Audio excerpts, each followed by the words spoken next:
जय श्री कृष्ण। आप सभी को मन को शांत और स्थिर रखने के लिए भगवान श्री कृष्ण ने बताए 2 उपाय। किसी भी चीज़ को समझने के लिए सबसे पहले मन को शांत रखना चाहिए और फिर काम पर ध्यान देना चाहिए, क्योंकि हम मन से ही प्रश्न खोज लेते हैं और मन में ही जवाब देकर बैठ जाते हैं। भगवान कृष्ण ने मन को शांत रखने के लिए 2 चीज़ें बताई हैं। आइए जानते हैं। भगवत गीता में भगवान श्री कृष्ण कहते हैं, मन का बेचैन होना उसका स्वभाव है। हमारे मन को लगता है कि अगर वह अलग अलग बातों के बारे में सोचता रहेगा तो हमें आने वाली मुश्किल और मुसीबत में से बचा लेगा। ऐसा होता नहीं है। हम अपने जीवन का काफ़ी अधिक समय सोच विचार करके परेशान होने में निकाल देते हैं। भगवान श्री कृष्ण कहते हैं कि मन का यह स्वभाव बदलना मुश्किल ज़रूर है, लेकिन असंभव नहीं। अच्छा, आप एक बात बताइए, क्या आप कौवे को कह सकते हैं कि वो काव काव की आवाज़ ना करे? या फिर क्या आप किसी मेंढक को कह सकते हैं कि वह पानी देखते ही ऊंची छलांग न मारे? हमारे मन का भी ऐसा कुछ ही है। जीवन में कुछ भी होता है, अच्छा या बुरा, हमारा मन उस पर काव काव काव करने लगता है। काव काव से मेरा मतलब यह है कि चिंता करना, व्याकुल होना। कोई बुरी बात होती भी नहीं है और मन परेशानी की ऊंची ऊंची लपटें लेने लगता है। कभी कभी तो मुझे ऐसा लगता है कि हम में से कई लोग सिर्फ परेशान होने के लिए जीते हैं। सारी परेशानी, पीड़ा, दुविधा अक्सर हमारे मन की बनाई हुई कहानियाँ होती है। भगवान श्री कृष्ण कहते हैं, हमें हमारे मन को शांत और स्थिर करने के लिए 2 उपाय करो।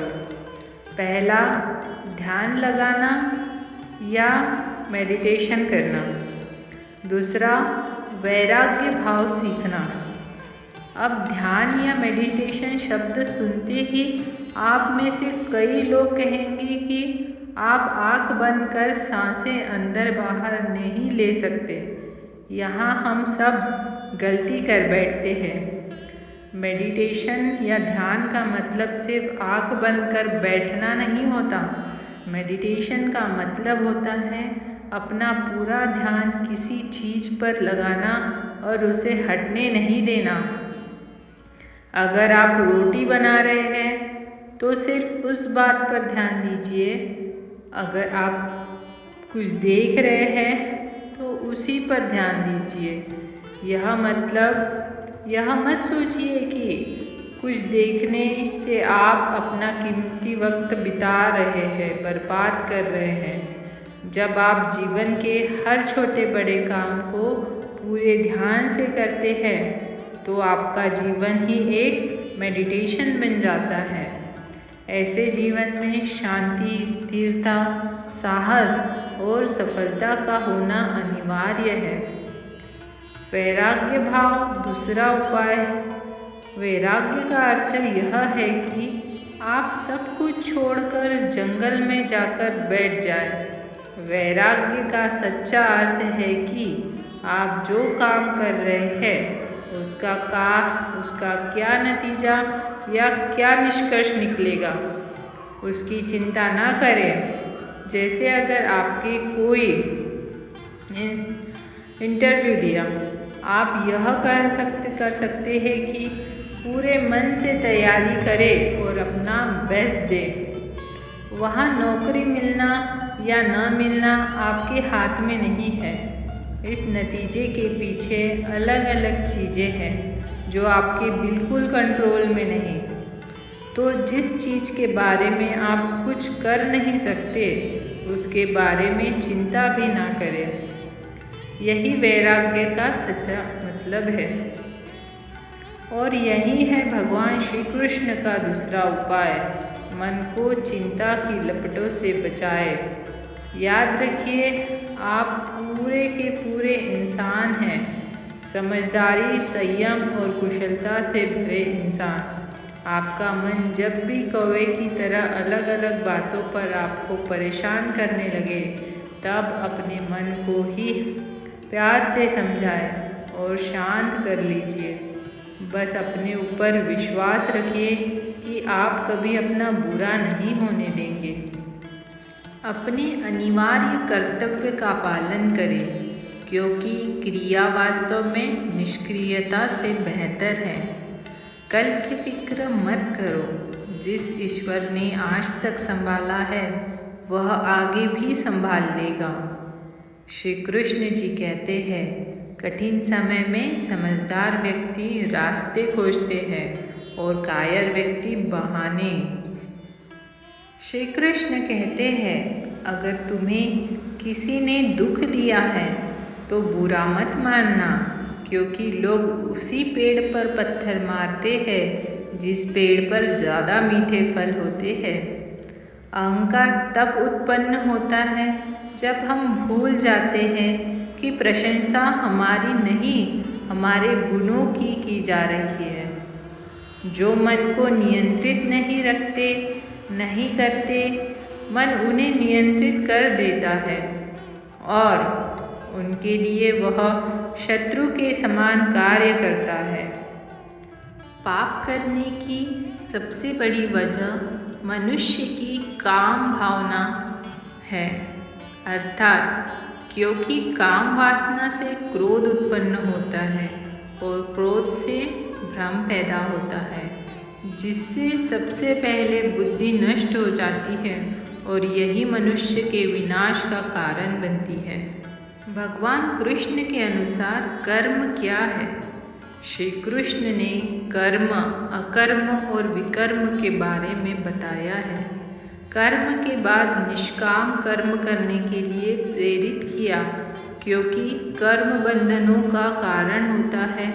पहले कर्म को जानिए, उसके बाद उस कर्म को करिए, तत्पश्चात भगवान को अर्पित करिए।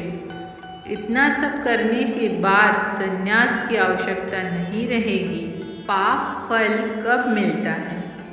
यदि अच्छे कर्म ज़्यादा है तो बुरे कर्मों का फल इसी जन्म में तथा अच्छे का फल अगले जन्म में मिलता है, या इसी जन्म के बाद के दिनों में भोगने को मिलता है। यह बात साध्वी गुणरंजना श्री जी ने कही है। आइए जानते हैं कौन सा कर्म श्रेष्ठ है। जिस कर्म में यश और तेज की प्राप्ति हो वही कर्म श्रेष्ठ है। जिस कर्म से धर्म की रक्षा और आत्मोत्थान को गति मिले वही कर्म श्रेष्ठ है। अच्छे कर्म वो होते हैं जिनको करने के बाद आपको न तो भय लगता है और रात को चैन और आनंद की नींद आती है। बुरे और अच्छे कर्मों का फैसला दो प्रकार से होता है। एक तो सरकार और समाज फैसला करता है और दूसरा भगवान फैसला करता है। आइए जानते हैं पुण्य कैसे मिलता है। मन के द्वारा किसी के प्रति अच्छी भावना रखना ही पुण्य की आधारशिला है। अभावग्रसितों, जरूरतमंदों को भी साधन प्राप्त हो ऐसी भावना रखनी चाहिए। दूसरों के प्रति शुभकामना करने से कुछ भी खर्च नहीं होता। दूसरों के प्रति शुभकामना से उनका शुभ हो जाएगा यह निश्चित नहीं है। आइए जानते हैं कर्म से भाग्य कैसे बनता है। कर्म और भाग्य के बीच इसी संशय को दूर करते हुए किसी महापुरुष ने लिखा है कि इंसान का भाग्य लोहे की तरह होता है, जो अक्सर वहीं खींच कर जाता है जहाँ कर्म रूपी चुंबक होता है। कहने का मतलब यह है कि व्यक्ति को भाग्य के भरोसे नहीं बैठना चाहिए, जीवन में कर्म की एकमात्र जरिया है, उसके जरिए आप अपने भाग्य को संवार सकते हैं। इंसान का कर्म ही उसकी भाग्य रेखाओं को बनाता